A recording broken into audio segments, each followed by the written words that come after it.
Hi everyone. जैसे कि last lecture में हमने बात की थी स्टेम्स की, बर्ड की and it's branching of stem. आज हम बात करेंगे इसी स्टेम को ही कंटिन्यू करते हुए forms of stems. So let's start the today's topic, that is forms of stems.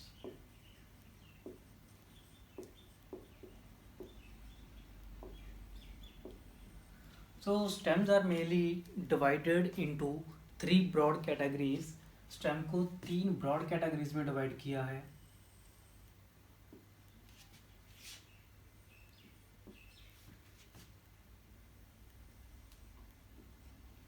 First is reduced stem,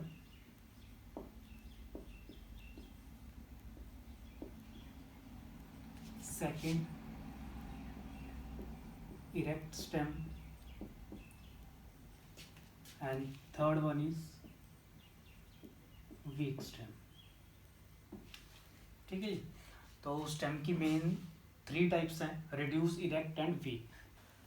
so reduce stem कौन सी होंगी? रिड्यूस स्टेम वो होंगी, जैसे नाम से क्लियर है, इनका जो साइज है वो बहुत ही ज़्यादा माइन्यूट होगा, मतलब कि कम होगा।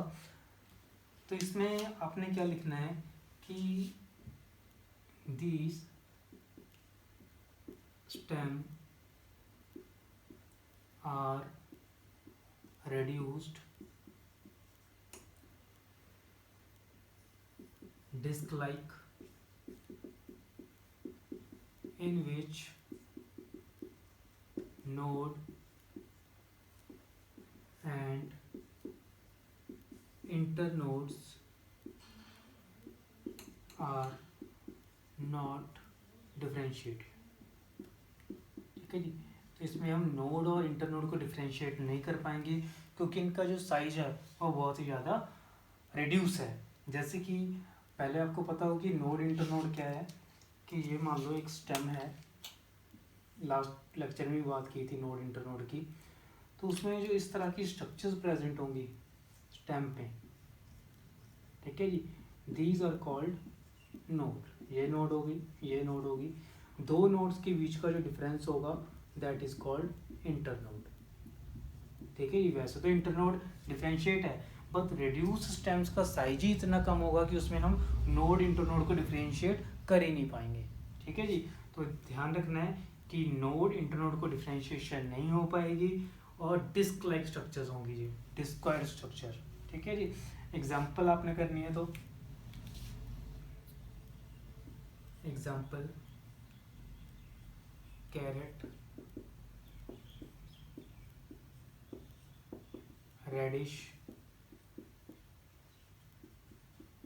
Turnip etcetera. ठीक है जी। तो इधर मैं आपको कैरेट की एग्जांपल शो करके दिखाता हूँ कि मान लो ये कैरेट है, it is a corn like. ठीक है जी। कैरेट क्या होती है? रूट। तो क्या होगा, जो इसका अपर एंड होगा ये वाला, यहाँ पे डिस्क लाइक स्ट्रक्चर प्रेजेंट होती है। तो ये वाला जो होगी that is a reduce stem. Reduce stem example कौन सी है? कैरेट। ठीक है जी। तो ये मोस्टली ग्रीन कलर की होगी। ठीक है जी, green in colour.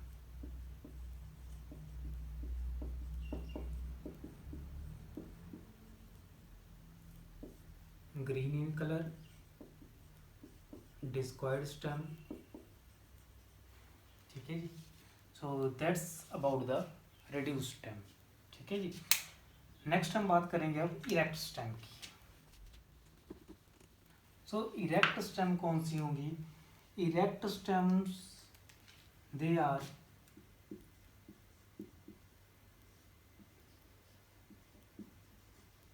generally growing vertically। ठीक है जी। तो ये वर्टिकली ग्रो करेंगी, सीधा खड़ी रहेंगी। ठीक है जी। Strong enough strong enough to stand without support। इनको इरेक्ट खड़े रहने के लिए किसी भी सपोर्ट की ज़रूरत नहीं पड़ती, ठीक है जी, कि इतनी स्ट्रांग है कि ये विदाउट सपोर्ट खड़ी हो सकती हैं। And these are growing ascending in direction, ठीक है जी। अपराइट स्टेम होंगी। So these are some features of erect stems: growing vertically, strong enough to stand without support, growing ascending in direction and upright stem। ठीक है जी, जो मतलब soil से या ग्राउंड से ऊपर की तरफ सीधी खड़ी रहें, that is a erect stem. ठीक है जी, एग्जांपल मैं आपको दिखाता हूँ, आपको ज़्यादा शो हो जाएगा। इसमें एग्जांपल आप कर सकते हैं coconut, eucalyptus,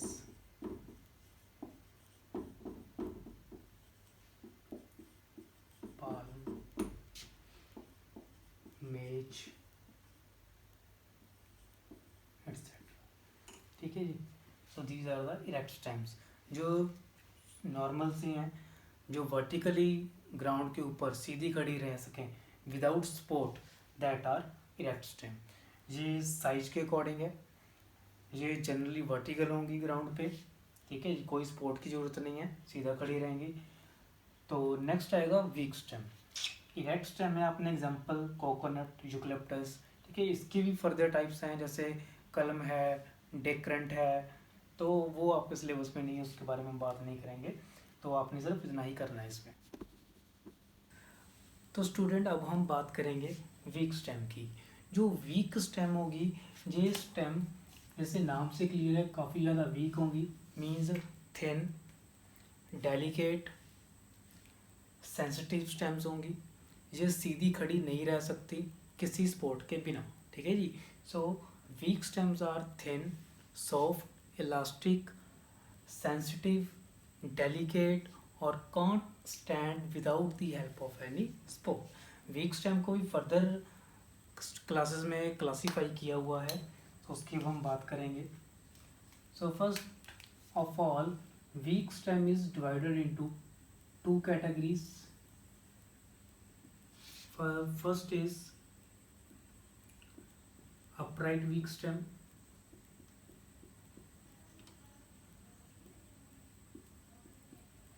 and second is prostrate weak stem. Prostrate week stem, ठीक है जी। तो अपराइट का और प्रोस्टेट में क्या डिफरेंस है? जो अपराइट होंगी ये सीधी खड़ी रहेंगी but with the help of support. जैसे मैंने पहली बात की है, वीक स्टेम वो होंगी जो सीधी खड़ी नहीं रह सकती विदाउट सपोर्ट, मतलब सीधी खड़ी रहने के लिए उनको किसी ना किसी सपोर्ट की ज़रूरत पड़ेगी। तो जो सपोर्ट के सहारे खड़ी होंगी वो अपराइट वीक स्टेम होंगी। जो ग्राउंड के ऊपर हॉरिजेंटली मूव करेगी, मतलब जैसे ग्रास होती है वो ग्राउंड के ऊपर ही रहेगी, ठीक है, वो प्रोस्ट्रेट वीक स्टेम होगी। तो अब हम बात करेंगे अपराइट वीक स्टेम की। अपराइट वीक स्टेम को फर्दर दो क्लासेस में क्लासीफाई किया है। Upright weak stem is two type, first is twiner and second is climbers, ठीक है जी। ट्विनर्स जो ट्विन करेंगे, मतलब कोई भी स्पोर्ट है उसके आसपास जो अपने आप को कॉइल करवा लेंगे। So they are coil around the support, जो भी इनको स्पोर्ट मिलेगी उसके आसपास कॉइल हो जाएंगे। ये कॉइल नहीं होंगे, do not coil around the sport, ये जस्ट क्लाइंब करेंगे, ठीक है। जैसे एग्जांपल में देखिए कि ये मान लो कोई स्पोर्ट है, ठीक है जी, एक स्पोर्ट में इधर भी बना देता हूँ। तो इसमें क्या होगा, अगर स्टेम इस स्पोर्ट के आसपास ऐसे कॉइल कर रही है तो ये क्या हो गया, ट्विनर्स। ठीक है जी। अगर सीधा इसके ऊपर मूव कर रही है तो ये क्या हो गया, क्लाइंबर्स। मतलब इसमें कॉइलिंग है, मूव करेगी आसपास उसके क्लॉकवाइज या एंटी क्लॉकवाइज। क्लाइंबर्स में जस्ट जैसे वॉल है, वॉल पे बेल चढ़ती है उसी तरह के, अगर वो बेल कॉइल कर रही है किसी स्पॉट पे तो वो ट्विनर्स होगी, अगर डायरेक्ट क्लाइंब कर रही है वर्टिकली तो वो क्लाइंबर्स होगी। ठीक है जी। तो ये था अपराइट वीक स्टेम। अब हम बात करेंगे प्रोस्ट्रेट वीक स्टेम की। तो prostate week stem, they are further divided into two type. First is trailers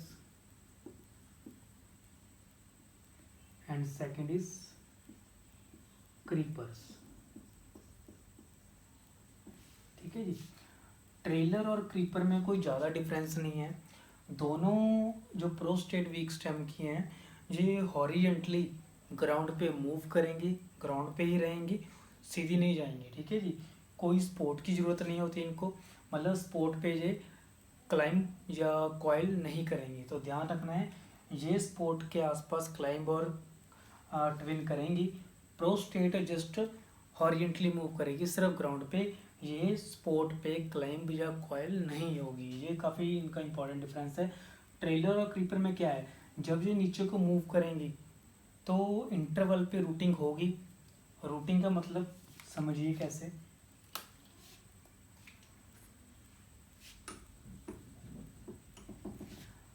मान लो ये सॉइल सरफेस है, ठीक है जी। यहाँ से जो प्लांट निकला यह नीचे मूव करेगा ग्राउंड पे, ठीक है जी। ग्राउंड पे मूव कर रहा है, अगर सिंपल ऐसे ही मूव करता करता आगे जाएगा तो हो गया ये ट्रेलर। समझ आ गई, ट्रेल करना, ट्रेल मतलब क्रीप, मूव करना सरफेस पे। क्रीपर्स में क्या हुआ कि ये हॉरिजेंटली मूव इसी तरह से करेंगे, बट इनकी मूवमेंट क्या होगी, रेगुलर जैसे मूव करा तो नेक्स्ट जो नोड आई उस पर ये दोबारा रूटिंग होगी, फिर न्यू प्लांट स्टार्ट हो गया, फिर मूव करेगा, फिर रूटिंग होगी। ठीक है जी, ये डिफरेंस है जस्ट। ठीक है जी। इसमें रूटिंग नहीं होगी, do not root at regular intervals, but creepers root at regular intervals. ठीक है जी। तो इसमें do not develop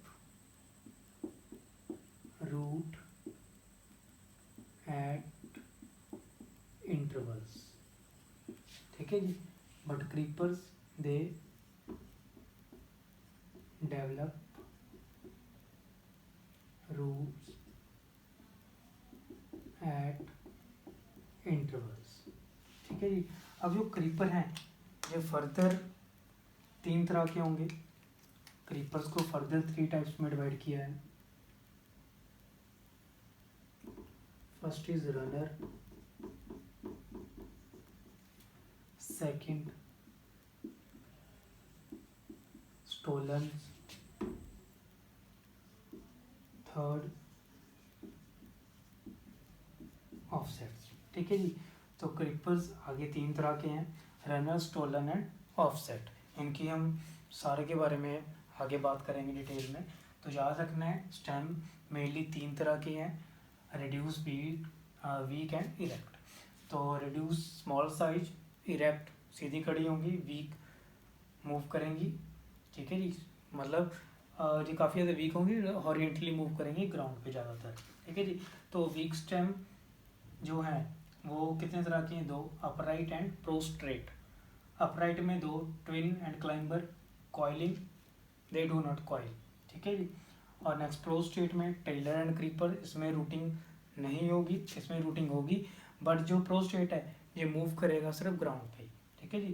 creepers are further divide into 3 categories, runner, stolon and offset. अब हम बात करेंगे इनकी डिटेल में 1 बाय 1।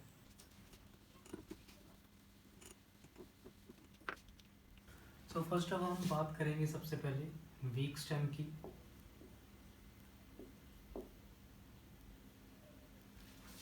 तो सबसे पहले हम बात करेंगे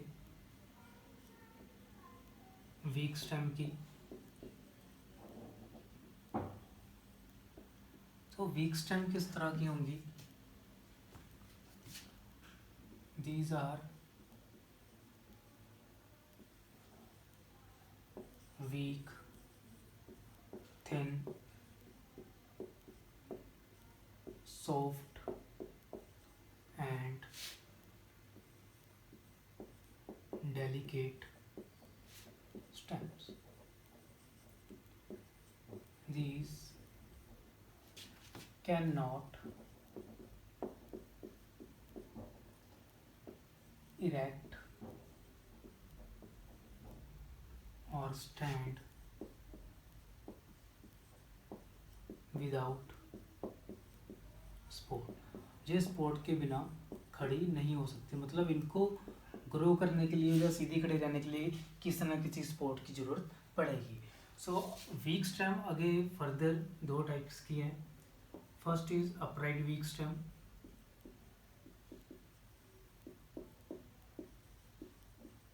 अपराइट वीक स्टेम, ठीक है जी। अपराइट वीक स्टेम्स की फर्दर क्लासिफिकेशन है। First is twiner. So twiners क्या होंगे? These are long, sensitive,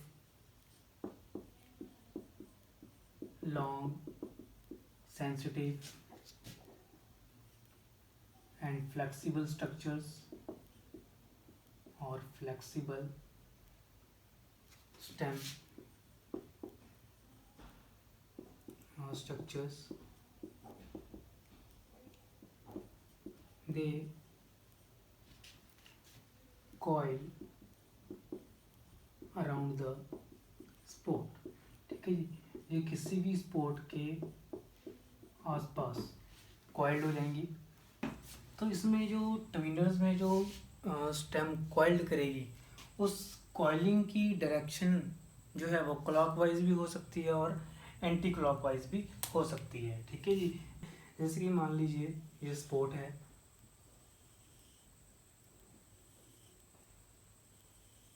this is sport, ठीक है जी।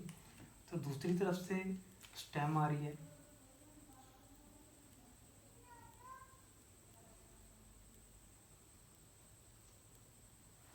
तो अगर इस तरह से मूव है तो ये तो होगी क्लॉकवाइज डायरेक्शन।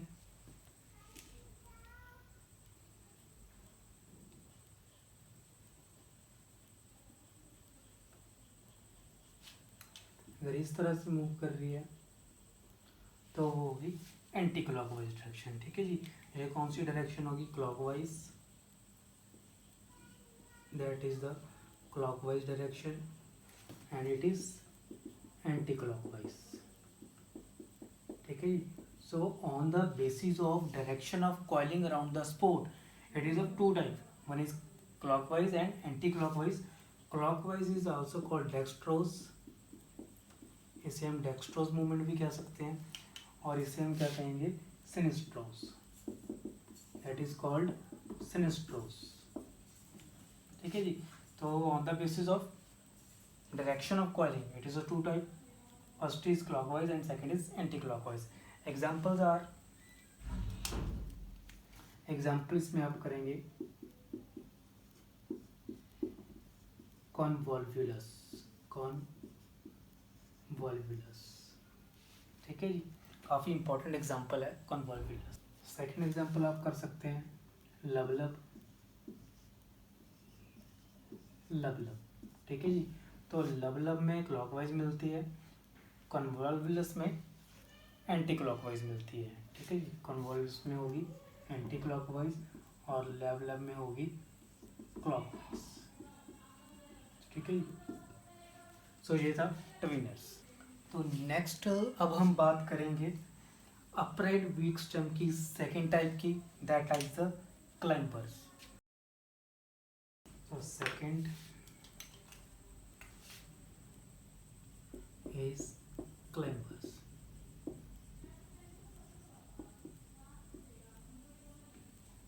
तो क्लाइंबर्स में क्या होगा? The stem is weak and do not coil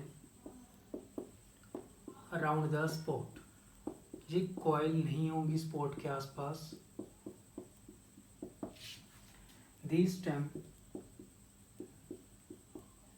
climb up, ये क्लाइंब करेंगी मतलब ऊपर चढ़ेंगी. Climb up with the help of clinging or clasping structure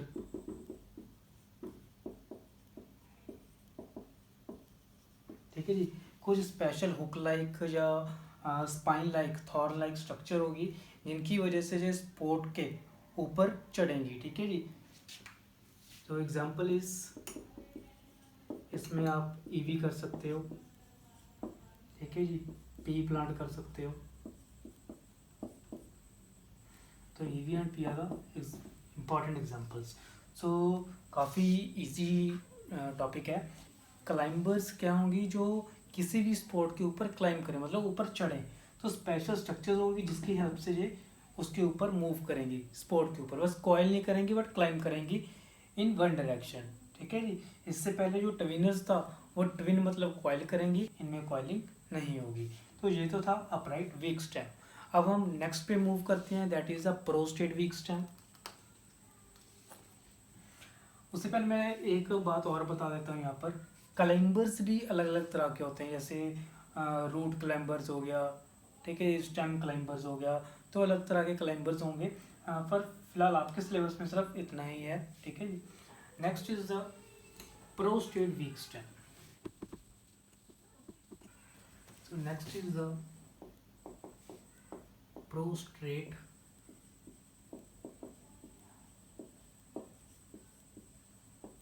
weak stem.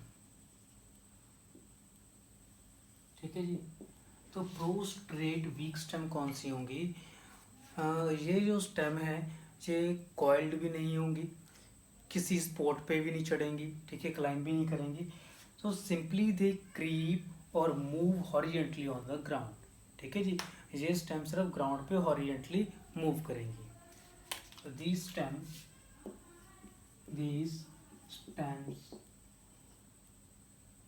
move horizontally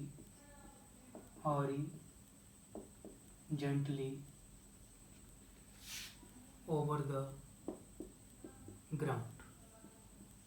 ठीक है जी. ग्राउंड पे हॉरिजेंटली मूव करेंगी.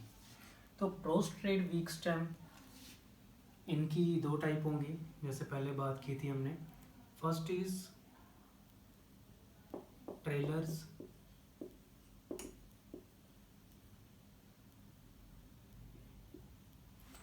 तो ट्रेलर्स क्या होंगे? These are weak stemmed plants trail over the surface. जो भी सरफेस होगा उस पे ये मूव करेंगे. ठीक है. ग्राउंड के ऊपर. They do not try to climb up the support. Climb up the support. Support के ऊपर भी ये क्लाइंब नहीं करेंगे. There is no rooting takes place at intervals. ठीक है जी. इनकी रूटिंग भी नहीं होगी. बस जहाँ से एक बार ये अराइज हो गए मेन रूट से तो ये बस फैलते चले जाएंगे. ठीक है. कहीं भी इनकी दोबारा रूटिंग नहीं होगी. तो इसमें क्या होगा, जैसे कि ये मान लो ग्राउंड है. ठीक है. यहाँ से ये स्टेम रूट्स है, यहाँ से प्लांट निकला, थोड़ा सा ऊपर मूव करेगा, फिर ये ऐसे ही फैलता चला जाएगा जस्ट. ठीक है. सो दीज आर ट्रेल मतलब ग्राउंड पे ही मूव करेंगे. So these are trailer. Example volvulus,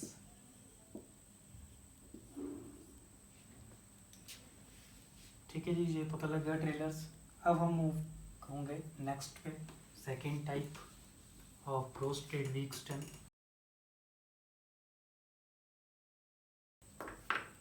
so second is creepers. तो क्रीपर्स क्या होंगे, ये भी वीक स्टेम होंगे, हॉरिजेंटली ग्राउंड पे मूव करेंगे, बट इनमें जो नोड पॉइंट होगा उसमें से रूटिंग होगी एट रेगुलर इंटरवल्स। उसमें रूटिंग नहीं थी, इसमें रूटिंग होगी, ठीक है जी। ये सबसे बड़ा डिफरेंस है ट्रेलर्स का एंड क्रीपर्स का। So creepers, these are weak stemmed plants grow prostrate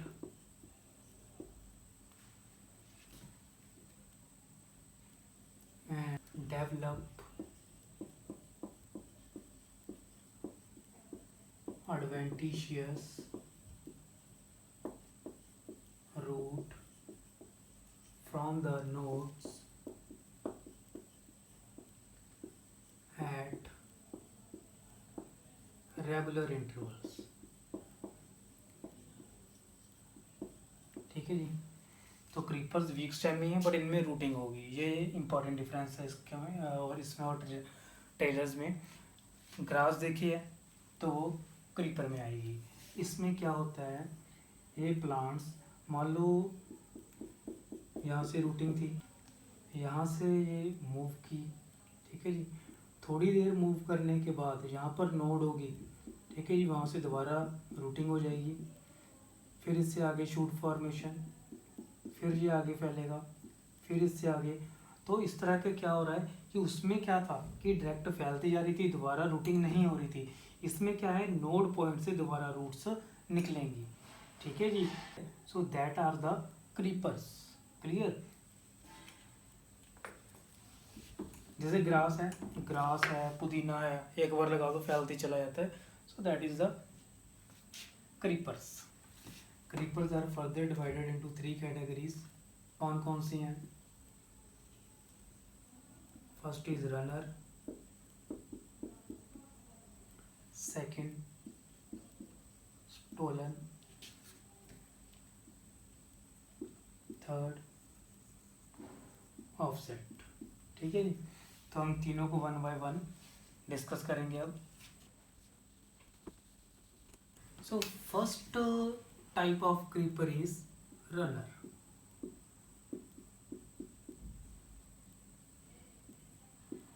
तो स्टूडेंट्स, रनर क्या होंगे? These are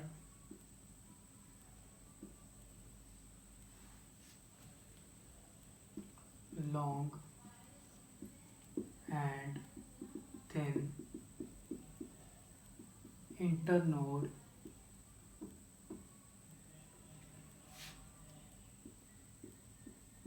creeping over the surface roots develop from the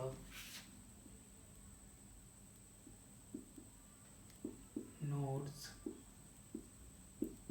on the lower side and shoot also develop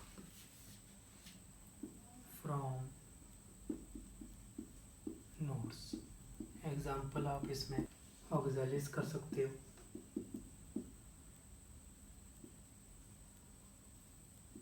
डूब grass, these are the examples। so runner simply क्या है, जैसे ये मान लो surface है, ग्राउंड सरफेस, यहाँ से रनर निकले, काफ़ी डिस्टेंस मूव करने के बाद यहाँ पे मान लो इनके क्या है, नोड है, ठीक है जी। नोड से दोबारा रूटिंग होगी, एडवेंटिशियस रूट्स निकलेंगे, ऊपर की तरफ शूट्स निकलेंगी, ठीक है जी। फिर आगे मूव करेंगे, फिर आगे नोड से रूटिंग होगी, शूट्स ऊपर मूव करेंगे, ठीक है जी। तो ये वाली जो रूट्स होंगे, these are the adventitious roots. Clear हो गया कि रूट से शूट निकली, फिर स्टेम आगे मूव कर रही है, जहाँ पे नोड होगा वहाँ से दोबारा रूटिंग हो जाएगी सॉइल सरफेस में, नीचे को रूट निकलेंगी, ऊपर साइड शूट, फिर इस तरह से ये फैलता फैलता चले जाएगा, ठीक है जी। ये इंटर नोड होगा, जो डिफरेंस है नोड इंटर नोड का, दीज आर द नोड का, that is the inter node. दो नोड के विचकार का जो ये डिफरेंस है, that is the inter node, ठीक है जी। So that is the runner. Next अब हम बात करेंगे स्टोलन की। वो भी एक तरह के रनर हैं, तो बट उनमें डिफरेंस क्या होगा कि they grow in the arched manner, थोड़े से वो जैसे बो शेप होती है उस तरह से वो मूव करते हैं।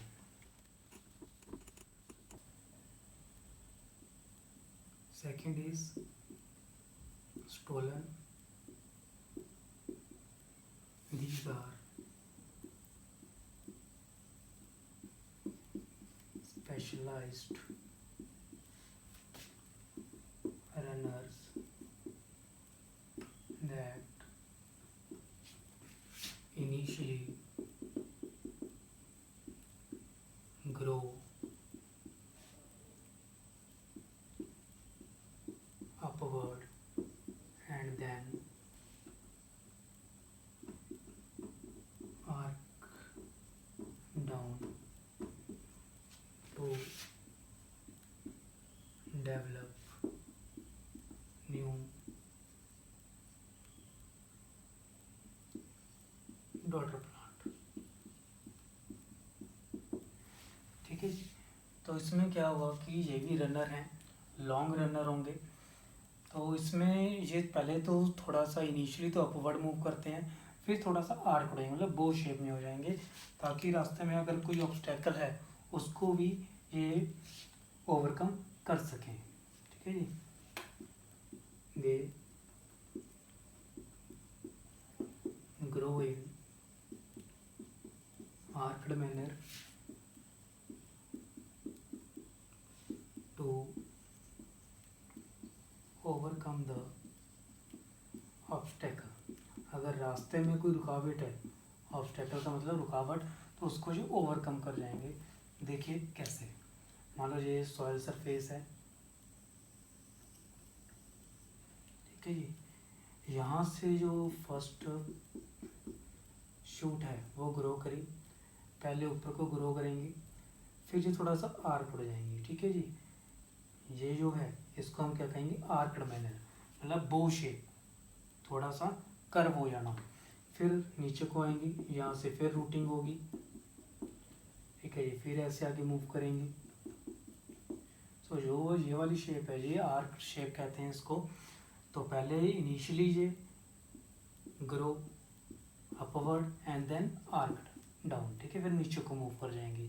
तो ये इसलिए भी खासियत रखती हैं कि अगर मान लो इनके रास्ते में कोई रुकावट है तो ये उसके ऊपर से भी मूव कर जाएंगी, ठीक है। जैसे आपने देखा होगा, हम कभी घूमने जाते हैं तो कई बार कहता है पत्थर होता है, ठीक है जी, उसके ऊपर से प्लांट जा रहा होता है जिसका हमको नहीं पता लगता।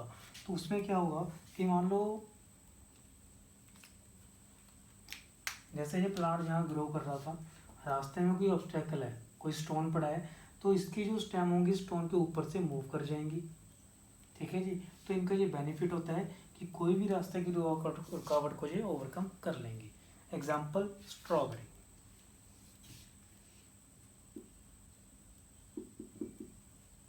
एग्जाम्पल आपने करनी है स्ट्रॉबेरी, ठीक है जी। तो ये थे stolen.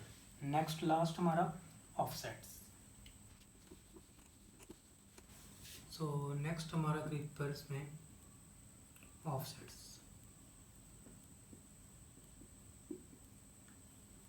These are one internode long runner,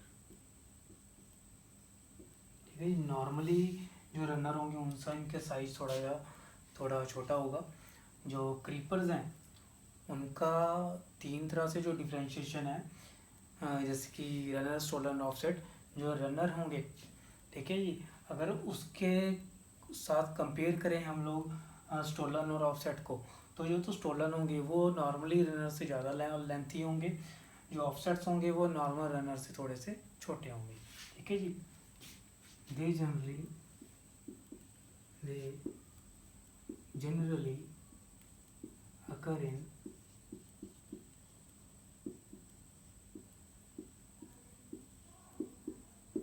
rosettes plants. तो रोजेट्स प्लांट्स में जो ज़्यादा दिखेंगे, जिनमें क्या होगा, जो मेनली ये वाटर में मिलेंगे, ठीक है जी। वाटर प्लांट्स है, जैसे वाटर हायासिंथ है, टेरर ऑफ बंगाल, तो वो इसके एग्जांपल है। Example is water hyacinth. तो याद रखना, काफ़ी इंपॉर्टेंट एग्जांपल है वाटर हायासिंथ की। टेरर ऑफ बंगाल भी कहा जाता है इसे।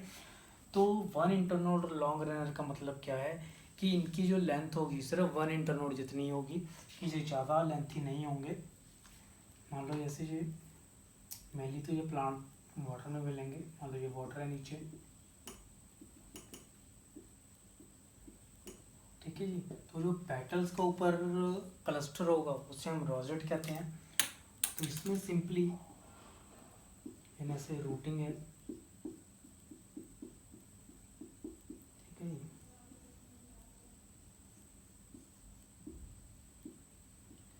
तो सिंपली जो ये नोड है ये ऐसे ग्रो करेगी स्टेम, ठीक है, नोड से। अब ये इंटर नोड होगी, इंटर नोड के बाद इधर दोबारा नोड आएगी, इधर से दोबारा रोजेट्स निकलेगा, शूट सिस्टम, रूटिंग होगी नीचे। So that's why it is 1 internode long runner. तो ये जो डिफरेंस है ये क्या होगा, इंटर नोड, ठीक है जी। That's why it is called 1 internode long runner. है रनर ही, बट 1 इंटरनोड। सिर्फ इनकी लेंथ कितनी होती है, जितना एक इंटरनोड होगा सिर्फ उतनी इनकी लेंथ मिलेगी। तो जैसे ये नोड था यहाँ पे नोड है, यहाँ नोड से स्टेम निकली, स्टेम ने मूव किया, यहाँ पर स्टेम की दूसरी नोड आएगी, वहाँ से रूटिंग होगी, और न्यू रोजेट जो ये स्ट्रक्चर है दैट इज कॉल्ड रोजेट, ठीक है जी। तो इस करके they are 1 internode long runner. Example आपने इसमें वाटर हायासिंथ करनी है, ठीक है जी। सो ये था हमारा आज का टॉपिक।